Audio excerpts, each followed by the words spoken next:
നാം ജീവിതത്തിൽ ജീവിത യാഥാർത്ഥ്യങ്ങൾ നാം മനസ്സിലാക്കേണ്ട ഒരു കൂട്ടത്തിലെ ഒരു കാര്യമാണ് ക്ഷമ എന്നത്. അത് നാം ജീവിതത്തിലെ ജീവിത യാഥാർത്ഥ്യങ്ങൾ നാം മനസ്സിലാക്കുന്ന കൂട്ടത്തിൽ നാം മനസ്സിലാക്കേണ്ട ഒരു കാര്യമാണ് ക്ഷമ എന്ന് പറയുന്ന ഒരു സ്വഭാവ ഗുണവിശേഷം.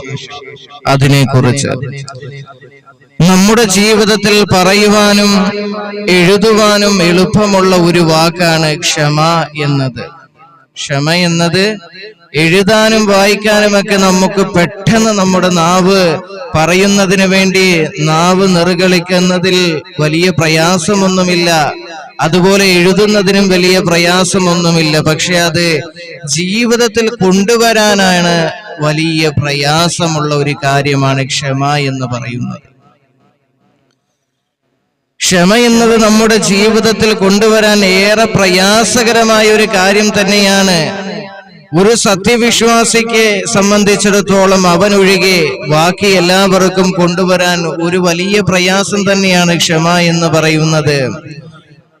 യഥാർത്ഥ ധീരനായ മനുഷ്യൻ എന്ന് പറഞ്ഞാൽ ആരാണെന്നറിയുമോ? 1000 പേരെയോ 50 പേരെയോ ഒന്നും, അതായത് മലത്തി അടിക്കുന്നവനൊന്നുമല്ല.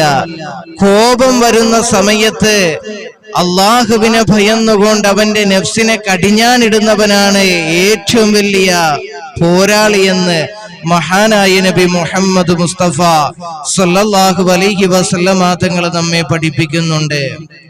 അതുകൊണ്ട് തന്നെയല്ലേ അള്ളാഹുവിന്റെ പ്രവാചകൻ നബി മുഹമ്മദ് മുസ്തഫ സല്ലല്ലാഹു അലൈഹി വസല്ലമ തങ്ങൾ നൂറ്റാണ്ടുകൾക്ക് മുമ്പ് ആയിരക്കണക്കിന് വരുന്ന ശത്രു സൈന്യത്തിന്റെ മുമ്പിലേക്ക് യുദ്ധം കഴിഞ്ഞിട്ട് സഹാബത്തിനോട് പറയുകയാണ്, സഹാബത്തെ, ഇപ്പോൾ ചെറിയൊരു യുദ്ധം കഴിഞ്ഞു, ഇനി വലിയൊരു യുദ്ധത്തിലേക്ക് നമ്മൾ കടക്കാൻ പോവുകയാണ്, അവിടെ നിങ്ങൾ ശ്രദ്ധിക്കണേ എന്ന് പറയുമ്പോൾ അള്ളാഹുവിന്റെ പ്രവാചകരോട് തന്റെ അനുചരായ സഹാബത്ത് ചോദിക്കുകയാണ്, യാ റസൂലല്ലാഹ്, അല്ലയോ അള്ളാഹുവിന്റെ പ്രവാചകരെ, ആയിരക്കണക്കിന് 10,000-കണക്കിന് വന്ന ശത്രു സൈന്യത്തിന്റെ മുമ്പിലേക്ക് നമ്മൾ പതറാതെ നിന്ന് വിജയം കൈവരിച്ചില്ലേ നബിയെ, ഇനി ഇതിലും വലിയ യുദ്ധത്തിലേക്ക് നമുക്ക് കടക്കേണ്ടതുണ്ടോ?